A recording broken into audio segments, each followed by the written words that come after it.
Hi, Heather. It's so good to see you today. Thank you. It's very good to be here. So today we're going to start off by talking about exploitation. And there is a common word that is used when we talk about exploitation, which is vulnerability. And so I'd like for you to maybe just share a bit about systems of vulnerability. What creates those things that causes somebody to become vulnerable where they could be exploited? I have a tendency to look at a person's beginnings and particularly development. I think that development in a human being's life is particularly important when it comes to the issue of vulnerabilities. In order to be able to withstand the things that life throws at us, we need to have a secure base. And that base is formed through attachment with primary figures in our lives, particularly parental figures. So from what I'm hearing, it's all about what you start with. Yes. So maybe the bonds of what you start with. So what could break those bonds that's common? Right. Any kind of trauma, and even trauma that's unintended. For instance, if a parent has a prolonged illness, okay, that can interrupt the bonds that should be formed in the child, depending on what stage that particular interruption happens.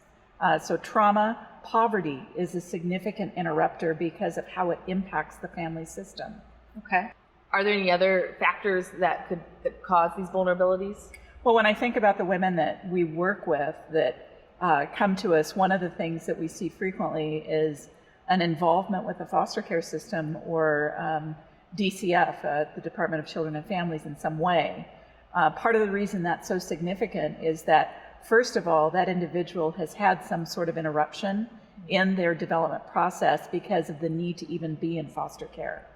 And that interruption was most likely traumatic to that child.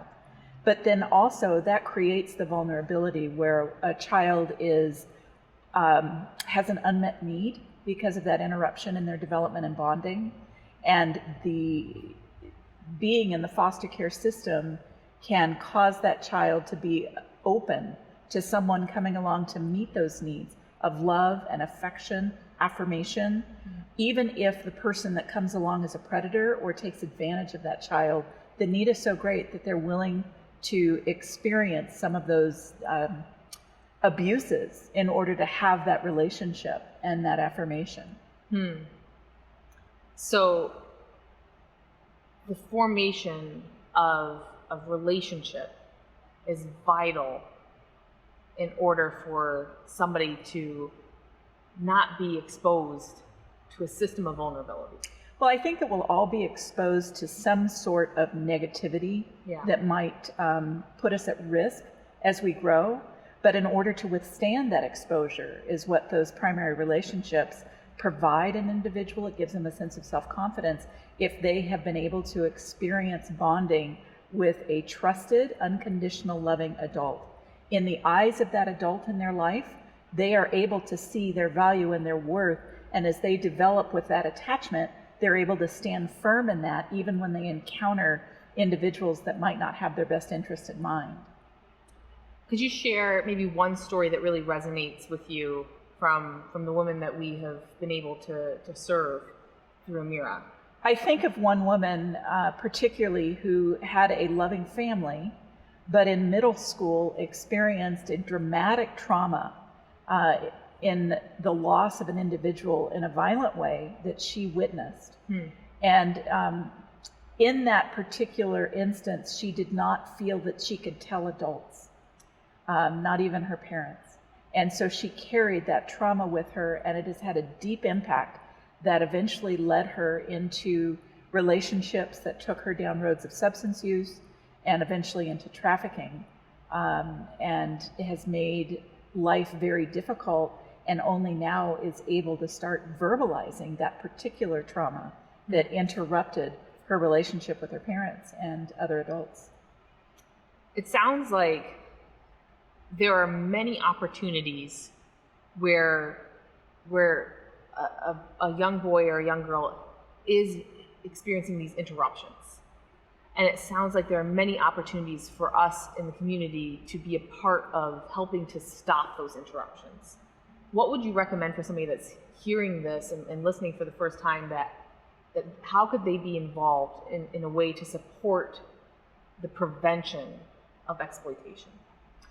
Well, we have to start by remembering in our own families with our own children to be conscious of developing strong bonds from the very beginning as they grow. And a child, a human being, needs a vital and vibrant love with their bonding figures. And because there are so many challenges to raising children in our world these days, it takes a village. It really does. That might sound trite, but it's not, because caring adults have opportunities to come alongside children who are needing that vibrant love and needing those trusted adults to lean on. So, whether it's working in, big brothers, big sisters, coming alongside in after-school programs, in church children's ministries, and adolescent teen ministries. These are all opportunities that we as caring adults have to strengthen the self-image that a child finds through those relationships and bonds with trusted adults. Well, thank you so much, Heather. This has been informative and helpful, and I hope that everybody in the community understands just a bit more about everything that happens and potentially could happen, how complex it is. Yes. Thank you so much.